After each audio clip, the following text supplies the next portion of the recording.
Vamos a conversar con Julio Alac, ministro de Justicia y Derechos Humanos de la provincia de Buenos Aires. Julio, buen día. Ari Lijalat lo saluda. ¿Cómo le va?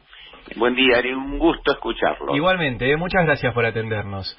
Bueno, a disposición de ustedes. Julio, a ver, muchos temas para conversar con usted. Arranco con lo que estuvo dando vueltas y lo que hablaron en la conferencia de prensa del día de ayer. ¿Van a hacer un plan de infraestructura en las cárceles en la provincia de Buenos Aires? Sí, y el gobernador Kicillof decidió ayer realizar una inversión muy importante para terminar 1.350 plazas para mejorar las condiciones de los internos de la provincia de Buenos Aires y ampliar un sistema que lo recibimos absolutamente colapsado.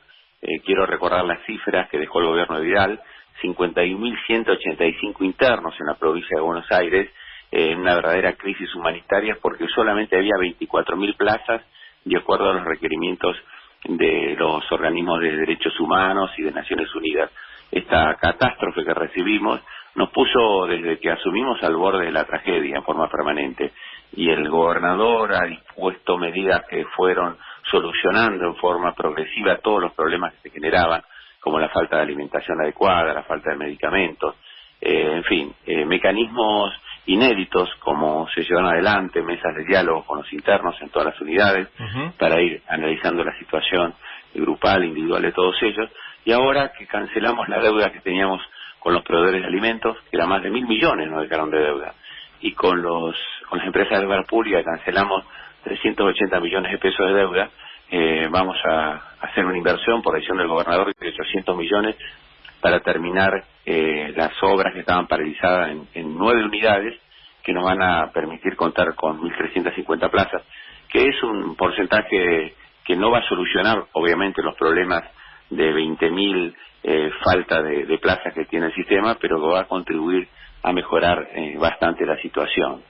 Claro, porque hay 20.000 presos de más, digamos, en la provincia, más o menos.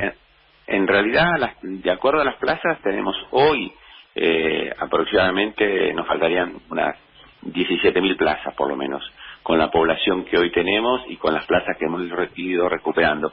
Teníamos 24.000 al inicio del gobierno, fuimos recuperando por fracciones varias casi 3.500, pero hoy necesitamos prácticamente 15.000 plazas más, pero este es un aporte importante. Sí. Y aparte, ayer el gobierno nacional decidió financiar la construcción de 12 lugares de aislamiento, que son centros de salud en todos los penales, en los 12 complejos. En la provincia tenemos 63 unidades penitenciarias que están agrupadas en 12 complejos.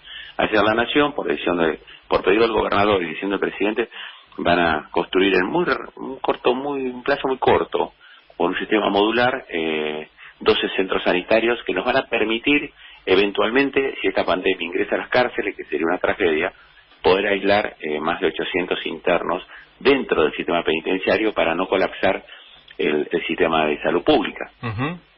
O sea que si hay presos que se contagien de coronavirus, vayan ahí y no a un hospital. Exactamente. Porque, Ari, lo que no se considera en esta crítica gigantesca y sin información a los sistemas penitenciarios, y no se analiza, es lo que está pasando en el mundo. En el mundo, digamos, el coronavirus ha generado, además de una pandemia que afecta a toda la sociedad, particularmente afecta a los lugares de encierro, geriátricos, lugares de salud mental y cárceles. ¿Y por qué afecta preferentemente a esos lugares? Porque no se guarda la distancia de 2 metros que exigen las normas de prevención. Es imposible mantenerlas en las cárceles sobrepobladas que le damos al gobierno Vidal, que los internos estén cada uno a 2 metros. Por lo tanto, si ingresa un infectado a las cárceles o un personal penitenciario, el contagio puede ser masivo. Ha pasado en Estados Unidos, en la cárcel de Ohio, que hay 75% de la población contagiada. Ahora bien, la cárcel no puede cerrar como la escuela, porque en la cárcel ingresan diariamente en Buenos Aires 24.000 penitenciarios, médicos, psicólogos, trabajadores sociales, educadores, y esas mismas personas pueden contagiarse, obviamente, y contagiar a las comunidades y saturar el sistema de salud pública. Entonces, cuando se analiza estas cuestiones, lo que estamos tratando no solamente que el interno, el penitenciario, el docente, el médico se contagie, estamos tratando de evitar que si hay contagio se colapsa el sistema de salud pública. Claro. Julio, ¿cuál es el rol en todo esto del procurador bonaerense, de Julio Contegrán, que es otra de las herencias que tienen de Vidal? El procurador Contegrán fue designado en la gestión de Vidal, tiene a cargo el Ministerio Público, que es decir la totalidad de los defensores y de los fiscales, y es quien debe accionar los pedidos de libertades a través de sus defensores, o prisiones domiciliarias, o morigeraciones de pena. Pero claro, se da en la provincia de Buenos Aires la curiosa situación que el Ministerio Público tiene los defensores y los fiscales, que son instituciones que a nivel del Estado federal están divididas, o sea, a nivel federal y a nivel de casi todos los países, ¿no? Los defensores tienen una conducción, que es el defensor general, y los fiscales tienen otra conducción, que es el fiscal general. Así pasa en la Nación, ¿no? Donde Estela Martínez conduce los defensores y Casal, anteriormente Alejandra Gilcarbo, conducía a los fiscales. Bueno, en la provincia lamentablemente eso está concentrado en una sola figura y creo que es algo que hay que sanear.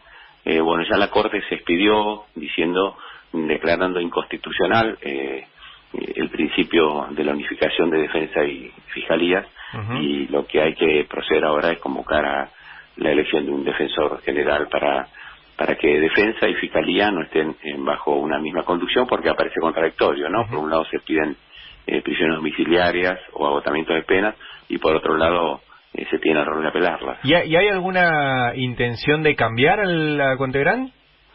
No, lo que hay una intención sí que la Procuración, el Ministerio Público en general y los jueces trabajen de acuerdo a lo que ha establecido en su momento el fallo Berbisky, que ha sido tan contundente y que merece nuestro reconocimiento, ¿no? Se ha cumplido 15 años, hace 4 días el fallo. Lamentablemente no se ha hecho un reconocimiento, un fallo histórico que hizo lugar a un recurso de habeas colectivo para solucionar el problema en las cárceles bonaerenses. Y lamentablemente, pese a este fallo, que es un fallo histórico ejemplar, a 15 años del fallo Berbisky no hemos tenido una solución en las cárceles bonaerenses, y creo que esto ha sido una deuda grande del sistema democrático, que el gobernador quiso denunciarlo públicamente el primer día que asumió, ¿no? Yo recuerdo que Freire decía que había 2 instituciones que eran impenetrables, ¿no? El ejército y las cárceles, porque en definitiva la policía es penetrable, uno puede entrar a una sección de policía, pero yo recuerdo cuando, no solamente en la época de la dictadura, sino en el inicio del regreso democrático, que uno andaba por las calles o las rutas, en la avenida, y había un cuartel militar que decía no detenerse, a guardias abrirían fuego. Decía, no solamente eran impenetrables, si alguien quería detenerse lo mataban. Y con la cárcel ha pasado lo mismo, hay una impenetrabilidad, y creo que es necesario que este tema esté en la discusión pública, porque si no la cárcel se convierte en un espacio de tortura que no podemos tolerar. Y bueno, yo creo que esta discusión que se ha dado en Argentina, que ha sido una discusión que está impulsada por sectores que tienen una visión de no respetar los derechos humanos, ha sido en parte saludable, porque puso en la discusión pública la situación de hacinamiento, de crisis humanitarias que hoy tienen las cárceles del país, ¿no? Hola, ¿qué tal? Buen día, Nicolás Lantos lo saluda. En función de esto que nos acaba de contar, ¿se puede decir o se puede pensar que una vez que se supere esta emergencia se va a plantear una reforma del sistema penitenciario bonaerense? Yo creo que estamos en proceso de reforma. Lo que pasa que a la sobrepoblación heredada, que es la más grande de la historia argentina, y eso es producto también porque la tasa de prisionerización de Buenos Aires en los últimos 4 años de la gestión de Vidal se disparó a las nubes. Lo que mide la cantidad de internos en relación a los habitantes es una tasa cada 100.000 habitantes. Quizás el mejor ejemplo sea Suecia, con 50 cada 100.000. La Unión Europea tiene 104 cada 100.000. La Argentina, excepto la provincia de Buenos Aires, tiene 71 personas cada 100.000 privadas de libertad. Y Buenos Aires, en la gestión de Vidal, aumentó en 16.000 la cantidad de internos del sistema, que es una cifra desproporcionada, y llevó la tasa de prisionerización a 300 cada 100.000, casi duplicando la cantidad de internos en la Argentina. Pero más allá de discutir si es correcto o es incorrecto, hay cifras que demuestran que ha sido incorrecto porque la tasa de delitos aumentó. La cárcel en realidad tiene como objetivo ejecutar la pena, pero tiene como objetivo superior la resocialización, la reinserción social.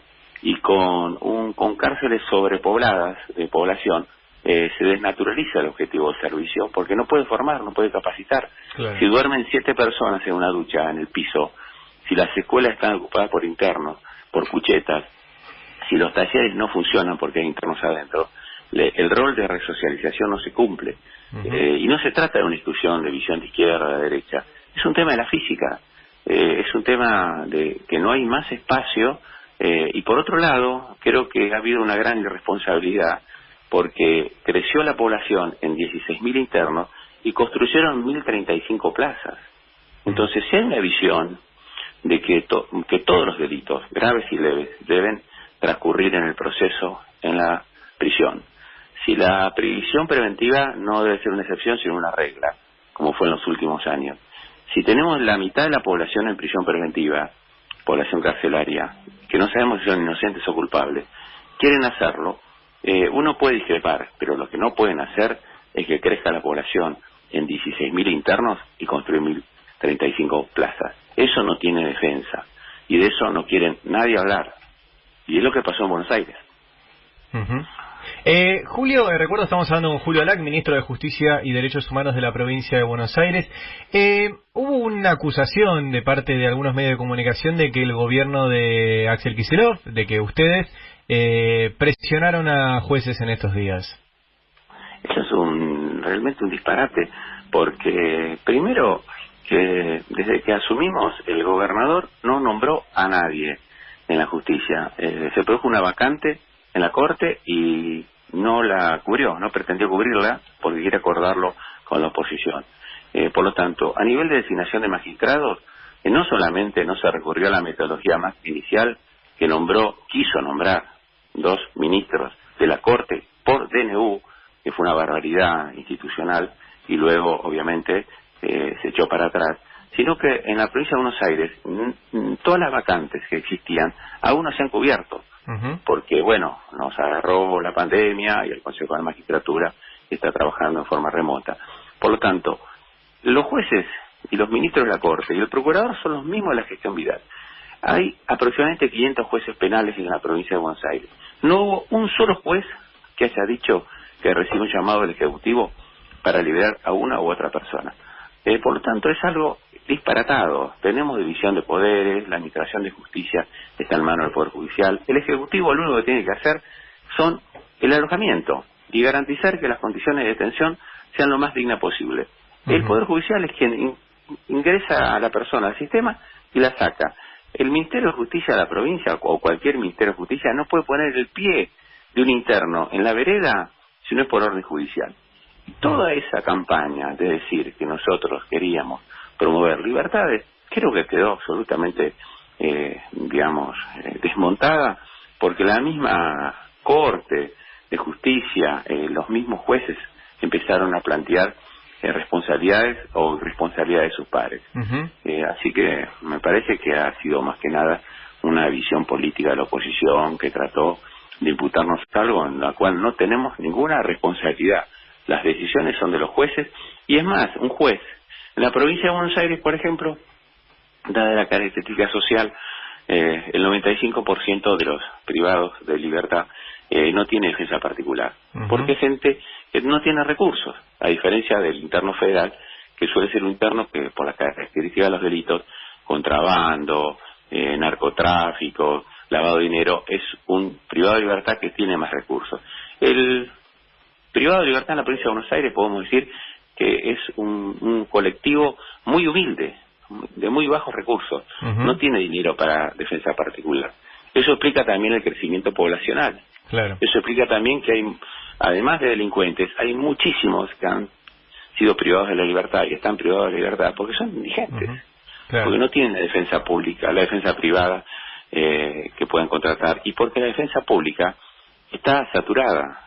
Por lo tanto, no habría posibilidad de un plan cuando el procurador general ha sido designado por el gobierno de Vidal, y es quien debe solicitar las libertades del 95% de los internos de la provincia de Buenos Aires que tienen patrocinio de la Procuración General, y que, reitero, el procurador ha sido designado en el gobierno anterior. Por lo tanto, creo que si uno analiza seriamente, no había ninguna posibilidad que el gobernador, el Poder Ejecutivo, el gobierno, como decían algunos medios, promueva libertades. Ninguna posibilidad. Ahora, Julio, digo, en este contexto, ¿a usted le parece que debería dar un paso al costado con Tegrán, que sería bueno que nombren otro procurador? No, nosotros en eso no queremos opinar, porque esa es una decisión política, personal y general. Nosotros no vamos a opinar sobre los jueces, digamos. No, sobre Contegrán, no de los jueces. No queremos opinar sobre la continuidad de nadie, porque ni de los ministros de la Corte. Creo que no corresponde, y creo que sería una discusión que sería muy negativa. Nosotros lo que creemos es que, y sí lo decimos, y podemos discutirlo públicamente, que hemos recibido un sistema penitenciario absolutamente sobrepoblado. Sí. La Casación Provincial lo calificó como crisis humanitaria en un informe durísimo que hizo en octubre del 2019, y lo volvió a ratificar el ILANUD de Naciones Unidas en marzo sobre la situación de las cárceles bonaerenses. Y esto es un problema que el sistema democrático no ha podido solucionar. Acá se han ido superponiendo capas de normas y de resoluciones una arriba de la otra, en que han aumentado la sobrepoblación a niveles increíbles en Buenos Aires. Julio, por eso yo decía, la tasa de prisionerización, que Argentina tiene 171 cada 100.000 habitantes, o sea, todas las provincias argentinas en Buenos Aires, y Buenos Aires está en 300. Claro. Julio, y le hago la última. Aparte de esto que usted decía, de que hay muchos presos por no haber podido pagar un abogado, casos de flagrancia, etcétera, seguramente hay muchos también por las cuestiones de consumo de marihuana. ¿Están pensando algo en ese sentido? Bueno, eso históricamente y por la ley correspondiente de narcotráfico y consumo correspondía al Estado federal. Sí. Corresponde. Sí. En el año 2000 la provincia de Buenos Aires sancionó una ley por la cual se hizo cargo de la responsabilidad de analizar la tenencia, el consumo y el narcomenudeo, o sea, la venta de pequeñas cantidades. Eso incrementó notablemente la cantidad de internos en la provincia. Hoy hay 5.740 personas privadas de libertad. Creo que eso merece un debate en la sociedad argentina, a ver si deben ser caracterizados como responsables de un delito, o deben ser, digamos, derivados a centros asistenciales eventualmente. O hay miles de fórmulas, ¿no? Hay algunos que incluso tienen otras alternativas más progresistas, pero eso forma parte de una discusión que debe pasar, digamos, yo creo que por la sociedad argentina, y debe pasar por la legislatura, o por el Congreso, perdón, de la Nación. Sí. Son leyes de fondo que habría que analizar. Habría que analizar las leyes de fondo que regulan la materia, y por otro lado habría que analizar si es correcto que la provincia de Buenos Aires siga vinculada a esta ley nacional, y no debería pasar a ser responsabilidad del Estado Nacional. Son como era antes, ¿no? Son dos discusiones, una de índole nacional, o sea, qué actitud tenemos sobre los supuestos delitos de esa índole, y hasta dónde hay delito y hasta dónde no hay. Y en eso hay que analizar la ley nacional. Y después lo que hay que analizar, la ley provincial. Si la provincia de Buenos Aires, junto a otras 4 en el país, no todas, se hicieron cargo de esta tarea que correspondió originariamente